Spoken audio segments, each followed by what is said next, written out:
Is a cheap China bike worth it? I have replaced, except for the frame on this Hawk 250 and that front fender, almost every single thing on this bike has been replaced, including the wiring harness. I do have the stock seat on there, although I did buy the CSC TT250 seat concept seat, which is a nice seat, but for longer distances it's hard, and I love the stock seat. I just find that it's really comfortable. But I've replaced all the plastics except for the front fender, as I've already mentioned. This is my second cluster, which is my fault because I was riding the bike hard in the woods, ran into a tree, and broke the original, the second cluster that I put on here. That's the third cluster. The original cluster that comes on the carbed Hawk 250 is junk.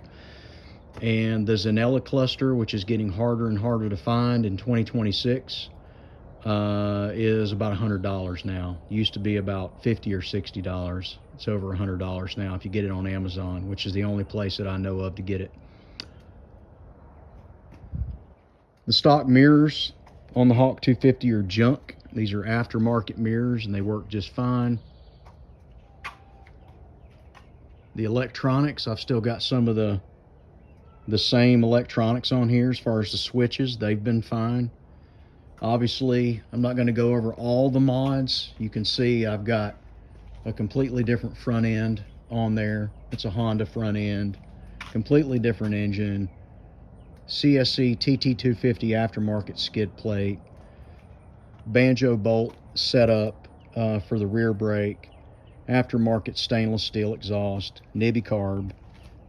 Entire rear end is Honda XR250L. I've replaced this once already, and to keep this and this, keep this from cracking, I had to drill holes right here underneath here and zip tie these two things together because the stock Hawk setup does not have those two parts connected. And if you do any heavy off-road riding, when you hit bumps, this part will come down and eventually crack this in here. Obviously you can tell those are aftermarket turn signals. This is a TBR7 rear rack. Now, a couple of other things. You have to be careful when you are screwing in bolts, especially into the frame. As you do so, if you're using the green bolts, you are going to, you say, well, just Loctite them. Actually, it's better if you get some of the CSC TT250 little rubber washers and put those behind those green bolts. They will never come loose. You have to use JIS screwdrivers so as not to round out those screws, Japanese industry standard screwdrivers, and that's going to be the case with all China bikes and Japanese bikes. Same thing with this one. You put one of those little rubber grommets behind there, these things will never come loose. You don't have to worry about Loctite. The headlight was trash on my Hawk 250. It eventually broke. I got another one. That one broke. And so I put this aftermarket KTM copy on. Love it. But again, that part broke. These have broken. The original ones, as I've said, all the plastics have broken. Had to get a new gas tank because the Hawk 250 is well known to crack. Gas tank's well known to crack right up in there. And I had to replace the whole tank. It wasn't bad. It was pretty cheap. I wanted to go with a CSC TT250 tank, but to do that, you have to buy this entire locking set here that is separate from the tank. It's in a separate section on the CSC website, which is fine. You can buy all of that, but you've also got to get the lock set that goes with it. So I really didn't want to do that. It was going to be a whole heck of a lot cheaper just to buy a new Hawk 250 tank. I don't ride this bike anymore off-road. It's a street bike now. I've got another bike over there Another ChinaBike that I ride exclusively off-road now, and I just keep this a street machine, which to me is fine. The pegs are junk. The stock Hawk 250 shifter is junk. The frame is okay. I have beefed it up. You can see down here, I welded in a skid plate up under there, and it's actually a brace for where this dual spar frame comes down. I wanted some bracing right there. I put another one right there. It's another piece. And then I welded another piece right there. So don't make fun of my welds. The Hawk 250 engine is pretty good. This is a PR300 2-valve engine. I wanted a 6-speed transmission and a little more power. This is about a 22 horsepower engine, somewhere in there. I've done some mods on the stock PR200 engine, so it's got a little bit more power.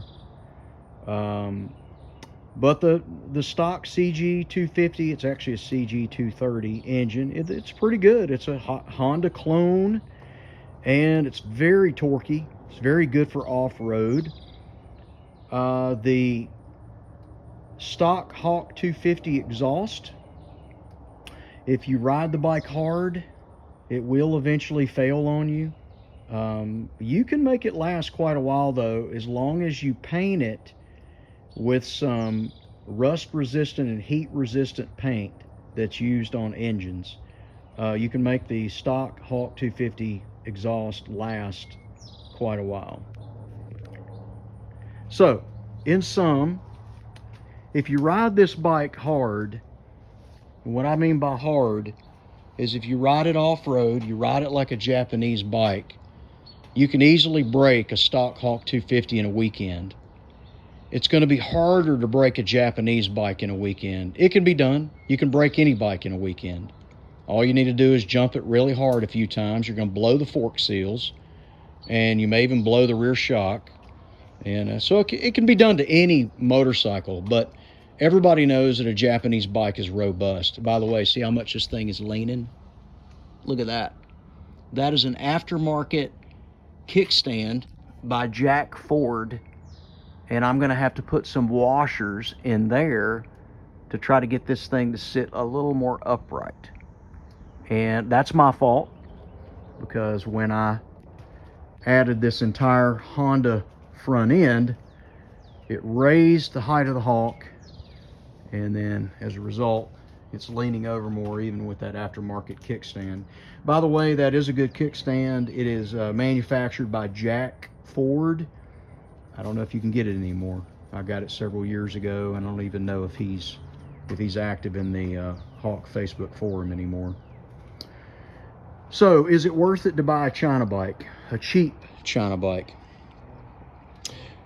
It all depends on what you want to do. If you're a tinkerer, if you can fix your lawnmower, if you can adjust a carburetor, or at least have the mechanical know-how to do so, if you're a tinkerer and can fix things, I do think it's worth it. You just have to understand that you can sell your Hawk, but the resale value is horrible. If you get a brand new carbureted or fuel injected Hawk 250, Hawk DLX, or Hawk X, if you keep it in good condition, you may be able to get half out of it, at least in my area, what you put into it.